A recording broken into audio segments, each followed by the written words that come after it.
So what do we mean when we talk about geometry? To understand what's in this geometric shape, we have to look at the components that make the shape up. And to do that, we want to go into edit mode. And when we're in edit mode, under vertex selection, we can see the actual components that make up this cube.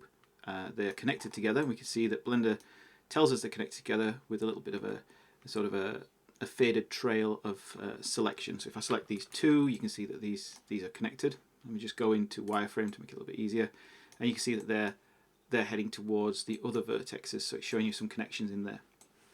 And sometimes when you've got extra vertexes on your scene, you select one, and if it's not showing that, then you know there's maybe a problem, you need to connect them together. So these vertices exist in space. If I was to use the G key and X, I can slide in the X axis and I can change the form and shape of those vertices. G and Z, I can change the form and shape, and the cube is now no longer a cube. I can select G, Z and move this cube up, and we've got this sort of wedge shape, which is pretty cool and doesn't look like a cube anymore. But if we were to just work only with basic shapes, we'd be constantly building a new cube. So we'd be going out of edit mode, Shift A to add a mesh, add a cube, and then we'd be going into edit mode, and we'd be adding, the scale, for instance, in X. So we'd be scaling this down using the G key, and it would take a while for us to get anything done. Using any of these sort of tools, we'd be sort of eyeballing these up, and so if that was going to be the shape that we were after, we've then got these two separate geometric shapes, and they kind of make the right shape, but they're not completed. So the geometry and editing geometry is great, but what you actually need to do is you actually need to select some tools when you're in edit mode to actually modify this geometry even further. So a couple of the most standard ones, I'm just going to delete this cube, would be in edit mode. If we were to select the face on the top like this, so we're going to select this top face. There we go. These are quick keys 1, 2 and 3 on your keyboard. So 1 is vertex mode, 2 edge mode, 3 face mode. And if I look at the context menu, the tool menu down the side, the context menu is right mouse click. The tool menu down the side, as you can see, now has these extra tools available to me. And one of those tools is the extrude. And it's saying extrude freely along an axis. The shortcut is Shift spacebar or E. So if I had Shift spacebar, I can open up this tool set. So Shift spacebar opens up all of these tools, which is great. So you can see I can get access to all of my tools, so I don't need to come across here. Or if I just press E, I'm instantly into the extrusion mode. And again, this is only active when I press the left mouse click to actually complete it. And again, I get a little menu that says I can actually edit that to get the right sort of extrusion. So now this is all one piece of geometry. You can see that in the outliner we've only got one piece of geometry and one piece of edit.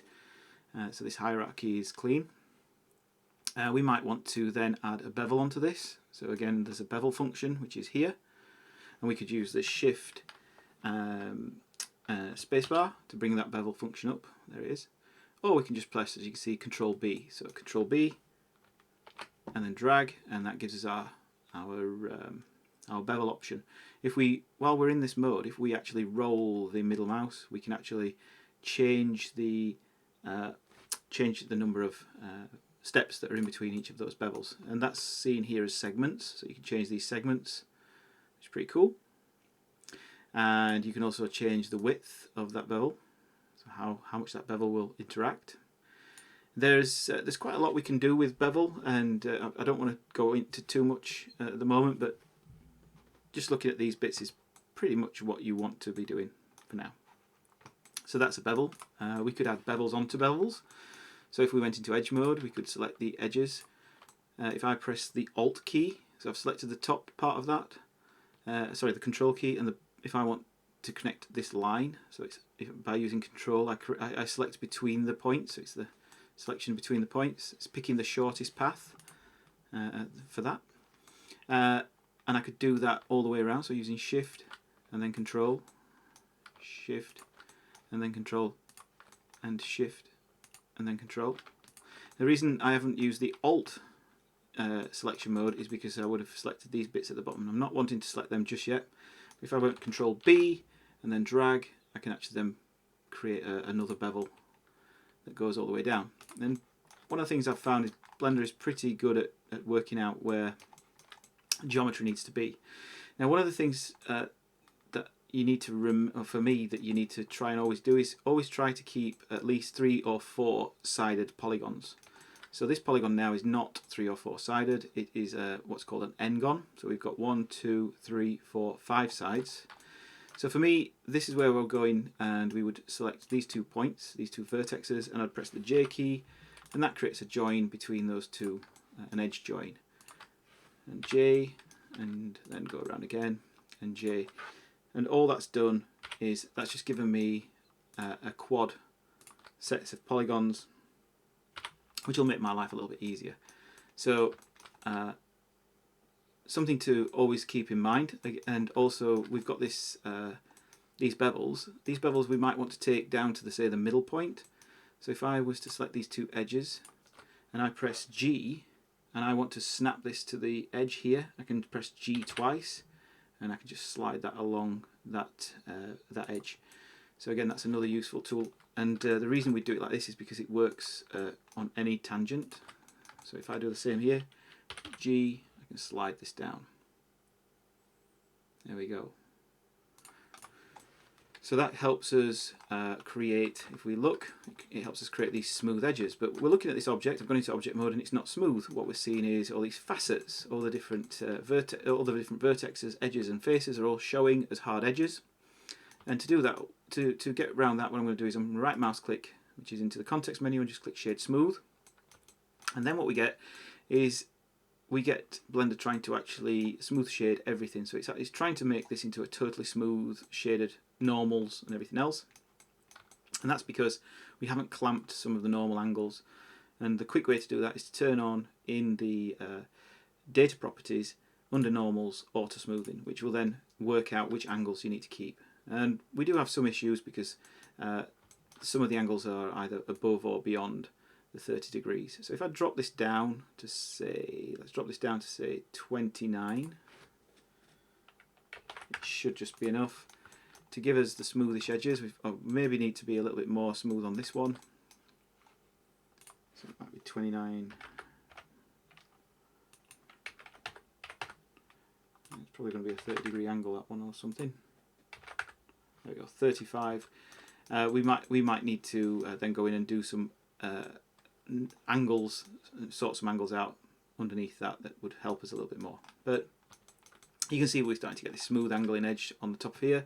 If I went into my matcap, and here, this is why I would use matcap, you can see the matcap then helps me to see where those normal problems could be.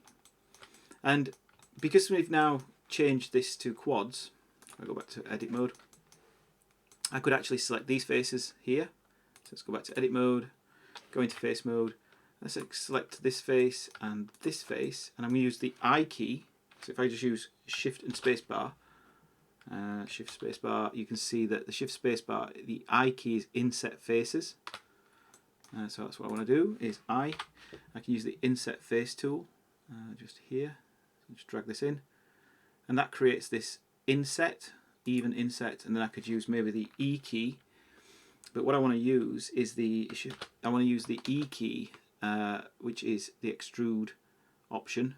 But I actually want to, instead of it along an axis, I want to extrude it along a normal. So if I just click and hold on this, I want to actually extrude along the normal angle. So I'm going to select this, and then I can push this normal in. Maybe better if I actually shade this so you can see this. And there you can see that I've actually created this indented this indented face sequence. So I'm only playing with different types of modelling at the moment. So let's just go in here, just change this back to Studio, something that works for me a little bit better. And then what I might want to do is I might want to bevel these edges, because it's always better to bevel as much as you can. So for this I want to select this whole ring. So I'm going to go into edge mode, and I'm just going to press Alt and click, and that will select the whole ring. I don't want to be on this tool in particular. We're going to be on the bevel tool when we need to. I'm going to select the inside ring as well, so I'm going to use Shift and Alt. So that's going to select the inside ring. Some of them don't select because it's actually boundary edged, so when you hit the boundary edges, that's when it stops. And I might also want to do these edges. Just going to use the Shift key to just select the inside edges just there. Don't need that one, but do need this one. So hitting Control B would then allow me to put that extra bevel in there. I'm just going to roll this up so we've just got one division, and then click to select. So again, going to object mode, and we can see that that's now given us that nice beveling. We've got a little bit of an issue down here. Maybe the bevel's gone too tight, or where we've got too much of a normal angle on there, so we might want to select some of that, smooth some of that separately. But for now, that's enough. That's given us an idea of just simple modelling, just looking at geometry and looking at editing and looking at tools. And there's lots of tools that we will use, and when you're doing some of the projects, we can add more tools as we go along.